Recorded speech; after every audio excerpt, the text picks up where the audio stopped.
자, 마지막으로 나를 위로하시는 하나님 아버지의 모습, 나를 위로하시는 하나님. 룻을 위로한 보아스의 모습이나 이 땅에 계신 예수님을 위로하신 아버지 하나님의 모습이나 똑같은 모습으로 하나님은 지금도 나를 위로하고 계십니다. 똑같은 모습으로요. 성경에 보면, 우리들의 모습을 보면 우리들도 룻하고 비슷하게 슬픔이 있습니다. 그 슬픔의 모습이 거의 룻하고 비슷해요. 우리가 갖고 있는 근본적인 슬픔이 있죠. 룻도 근본적인 슬픔이 있었잖아요. 여호와의 총에 들어가지 못한다는, 모압 족속이기 때문에. 우리도 죄인이기 때문에 천국에 절대로 못 들어갑니다. 죄인은 시대뿐 아니라 영원히 천국에 못 들어가죠. 그게 죄인의 저주입니다. 우리는 그 근본적인 슬픔을 가지고 있어요. 내 영혼은 그거를 알아요. 내 영혼은. 그죠? 그래서 우리 모든 사람은 그 부분에 대한, 그 죽음에 대한 두려움, 심판에 대한 두려움, 지옥에 대한 두려움을 피할 수가 없는 것입니다. 그 근본적인 슬픔이 있거든요. 그리고 두 번째는 아담이 저주함으로 말미암아, 아담이 이 선악과를 따먹으로 말미암아 하나님이 이 땅을 저주하셨잖아요. 땅은 너로 말미암아 저주를 받아 가시와 엉겅퀴를 내고 너는 종신토록 수고하여야 그 땅의 열매를 먹을 것이다. 그래서 모든 인생에게는 정말 놀라운 수고로운 짐이 있습니다. 수고로운 짐. 그죠? 그 두 가지 짐, 룻에게서 있었던 그 짐과 우리에게 있는 그 짐이 일맥상통합니다. 똑같은 모습이죠. 마태복음 11장 찾아보시겠습니다. 마태복음 11장.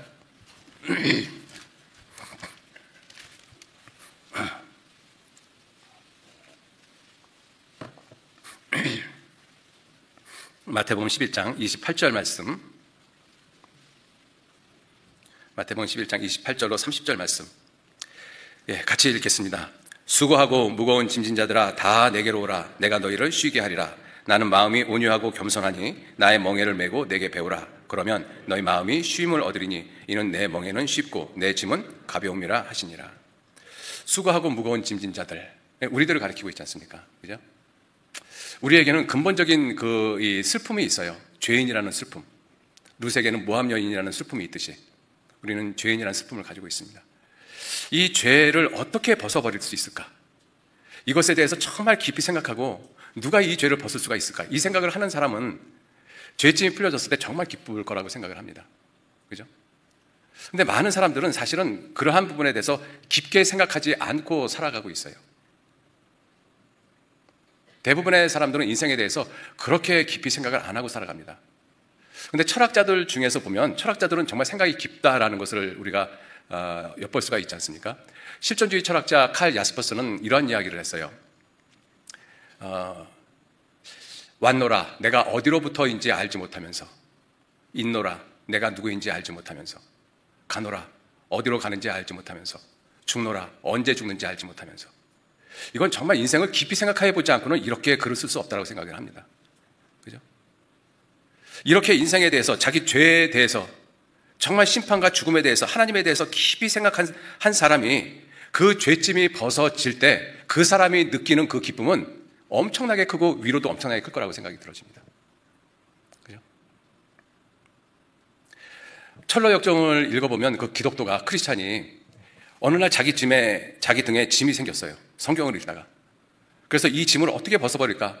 집으로 가서 아내한테 이야기를 해도, 아니 당신 등에 무슨 짐이 있어? 아빠 무슨 짐이 있다고 그래? 가족들은 그러거든요. 근데 이 크리스찬은 이 짐을 어떻게 벗어버릴까? 이걸 어떻게 벗어버릴까? 누가 벗겨줄까? 막 고민하다가 결국 좁은 문을 통과하다가 그 짐이 떼굴떼굴 다 굴러가잖아요. 그때 기독도의 그 마음의 위로가 얼마나 크겠습니까? 정말 이 죄짐을 누가 벗어줄 수 있을까? 이 죄짐이 어떻게 벗겨질까? 도저히 벗겨지지 않을 것 같았었는데 그렇게 생각한 사람이 죄짐이 벗겨졌어요. 염소와 송아지 피로 하냐고 오직 자기 피로 영원한 속죄를 이루사 단번에 성소에 들어가시느니라. 내가 내 죄를 영원히 용서했다. 내 죄를 기억도 안 하겠다. 그러한 하나님의 말씀을 접하게 되어지면 그 사람이 얼마나 기쁘겠습니까? 그죠? 아, 내 죄가 영원히 용서됐구나. 예수님이 이 땅에 오셔서 내 죄를 다 담당하시고 십자가에 돌아가셔서 내 죄를 영원히 용서하셨구나. 내 죄를 기억도 안 하시겠다. 내 허물을 빽빽한 구름에 사라진 같이 내 죄를 안개에 사라진 같이 도말하였으니 너는 내게로 돌아오라. 내가 너를 구속하였습니다. 동이 서에서 먼 것 같이 내 죄를 내게서 멀리 옮기셨나이다. 내 죄를 발로 밟으시고 내 죄를 주의 등 뒤에 던지셨나이다. 나는 나를 위하여 내 허물을 도말하는 자니 내 죄를 기억지 아니하리라. 이러한 말씀을 접하게 되어지면 그 사람은 얼마나 기쁘겠습니까? 그러한 말씀들이. 그죠? 그런데 우리가 이 전도 집회를 하거나 상담을 하다가 보면 그렇게 죄짐이 벗겨졌을 때 정말 기뻐하는 사람들을 만나는 것은 그리 많지 않습니다. 대부분의 사람들은 그래 죄인이라고 그러니까 죄인이네. 죄가 용서가 됐대. 이제 천국 간대. 그냥 그래요. 그죠? 그런 사람하고 비교를 해보면 이 죄짐이 벗겨졌다라는 그 느낌이 전혀 다르죠. 누가복음 7장 41절 42절 말씀에 예수님이 시몬에게 하시면서 말씀을 이렇게 하십니다. 빚 주는 자가 돈을 빌려주는데 한 사람에게는 50데나리온, 한 사람에게는 500데나리온씩 빌려줬다. 지금으로 이야기하면 한 사람에게는 500만 원, 한 사람에게는 5천만 원을 빌려줬다. 그런데 둘 다 갚을 것이 없어서 탕감을 해줬다. 그리고 하시는 말씀이 이 둘 중에 누가 더 많이 탕감을 받았느냐 이렇게 묻지 않으셨어요. 이 둘 중에 갚을 것이 없어서 둘 다 탕감을 해줬는데 이 둘 중에 누가 그 빚을 없애준 사람을 더 많이 사랑하겠느냐 이렇게 물어보잖아요. 그러니까 시몬이 내 생각에는 많이 탕감받은 자니이다. 당연하죠. 정말 죄 때문에 막 고민하다가 그 죄짐이 벗겨졌다. 내 죄를 위해서 하나님의 아들 예수님이 내 죄를 영원히 용서하셨다는 것이 깨달아지는 사람은 정말 삘 듯이 기뻐할 것입니다. 그런데 대부분의 사람들은 그렇지 않아요. 저도 물론 그런 사람 중에 한 사람이었고, 저는 구원받았을 때 그냥 덤덤했습니다. 옆에 있는 사람이 구원받았는지 안 받았는지도 모를 정도로. 그런데 시간이 지나가면서 하나님 말씀을 배우면서 내가 정말 지옥 갈 수밖에 없는 끔찍한 죄인이라는 사실이 더 깊이 깨달아지고, 그러다 보니까 주님의 은혜와 사랑이 더 깨달아지는 거예요. 아마 대부분의 사람들은 그렇게 하나님의 사랑을 점점 더 크게 깨달아진다고 생각합니다. 그런데 구원받았다라고 하면서 그런 모습도 전혀 안 보여요. 그건 꼭 점검해 보셔야 됩니다. 정말 내가 산 사람인지 죽을 사람인지. 자, 그렇게 우리의 근본적인 슬픔을 위로해 주신 분이 누구셔요? 예수님이셔요. 그죠? 예수님이십니다.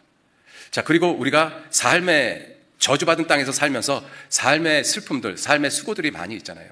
수고하고 무거운 짐진 자들아 다 내게로 오라. 내가 너희를 쉬게 하리라. 제가 어떤 분을 잠깐 좀 말씀을 드리겠습니다. 그분이 지금 11월 달이잖아요. 10월 21일 11시 45분에 구원을 받으셨어요. 제가 그 날짜를 기억을 하는데 며칠 전 사건이기 때문에 그렇습니다.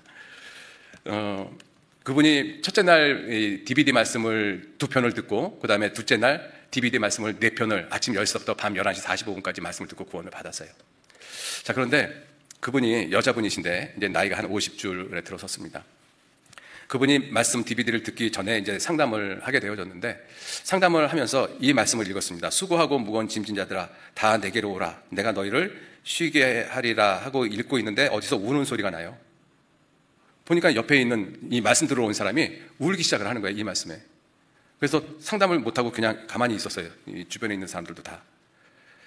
그리고 이제 진정이 돼가지고 이제 상담을 끝나고 그냥 말씀을 들었습니다. 그날 2편 말씀을 듣고 그 다음날 4편 말씀을 듣고 구원을 받은 거예요. 그래서 구원을 받고 그 다음날 이제 7편 말씀, 생활에 대한 말씀을 들으러 와서 이제 물어봤습니다. 그때 이 수고하고 무거운 짐진 자들아 다 내게로 오라. 내가 너희를 쉬게 하리라. 이 말씀을 읽을 때 왜 그렇게 우셨어요? 그렇게 물어봤더니 또 울어요.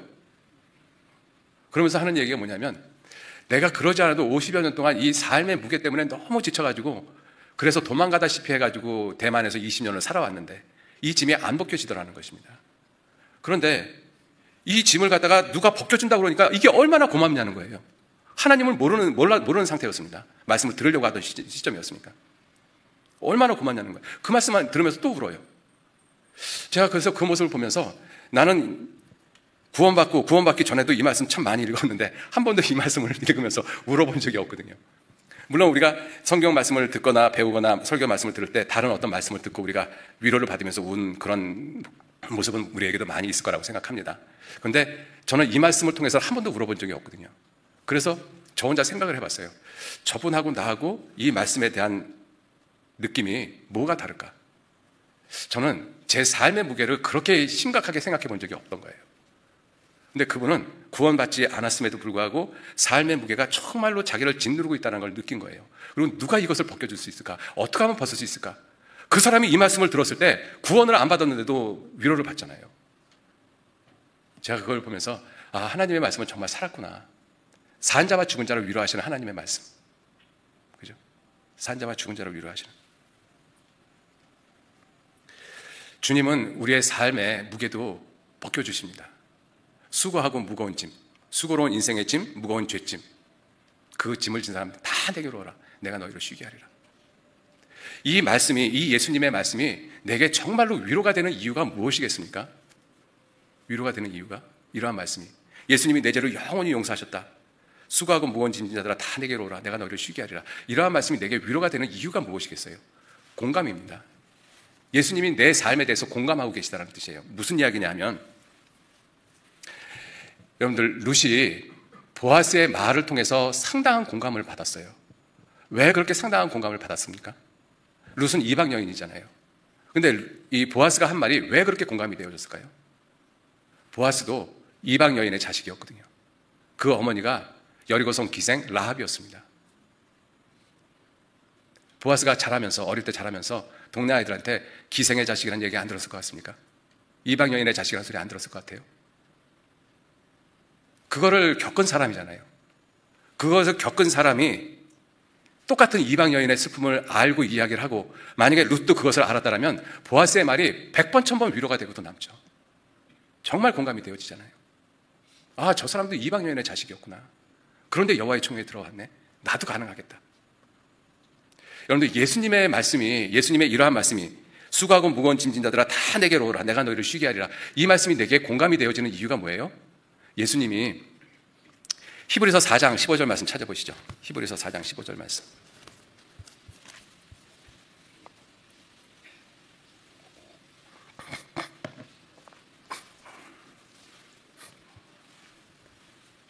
히브리서 4장 15절 말씀 같이 읽겠습니다. 우리에게 있는 대제사장은 우리의 연약함을 체휼하지 아니하는 자가 아니요 모든 일에 우리와 한결같이 시험을 받은 자로 돼 죄는 없으시니라.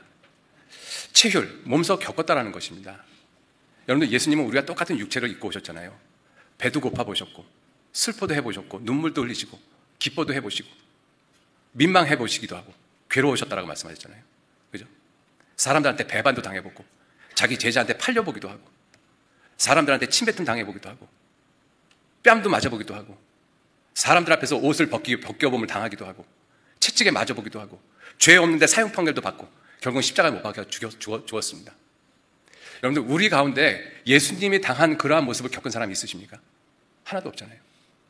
근데 예수님은 정말 그 일을 다 당하셨어요. 예수님 얼굴에 침 뱉음을 당하셨잖아요. 조롱하고 놀리고. 우리에게 있는 대제사장은 우리의 연약함을 체휼하지 아니하는 자가 아니요 모든 일에 우리와 한결같이 시험을 받은 자로 돼 죄는 없으시니라. 여러분들, 예수님의 말씀, 예수님이 행하신 일에 우리가 100% 공감하는 이유는 예수님이 우리와 똑같은 육체를 입고 이 땅에 사셨기 때문에 그래요. 하나님이시면서. 예수님도 배고파 보셨거든요. 피곤하시고. 그 예수님이 우리의 죄를 영원히 용서하셨어요. 그러니까 예수님께서 우리의 죄를 영원히 용서하셨다. 수고하고 무거운 짐진 자들아 다 내게로 오라. 내가 너희를 쉬게 하리라. 이것이 그냥 말로만 하신 것이 아니잖아요. 보아스가 룻에게 말로만 하나님이 내게 상 주시기를 원하노라 하고 끝난 것이 아니잖아요. 자기가 그 일을 했잖아요. 예수님이 이렇게 말로만 하신 것이 아니라 실제로 이 말씀을 이루셨잖아요. 실제로 우리에게 가장 근본적인 슬픔을 갖다 해결해 주셨지 않습니까? 죄 문제, 우리의 삶의 문제 해결해 주잖아요. 그런데 우리가 살아가면서 여러 가지로 마음에 염려, 걱정, 근심되는 일 많습니다. 그런데 예수님 뭐라고 말씀하셔요? 아무것도 염려하지 마라. 너희 구할 것 하나님께 아뢰라.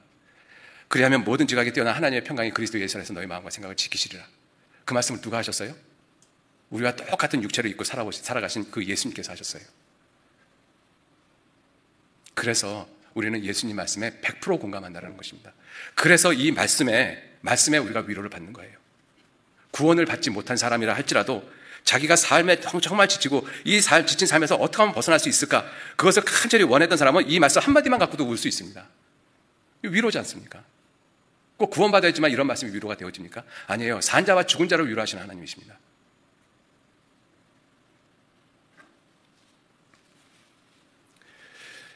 자, 그러한 모든 이 슬픔을 우리에게 완전하게 위로하시는 분이 예수님이셔요.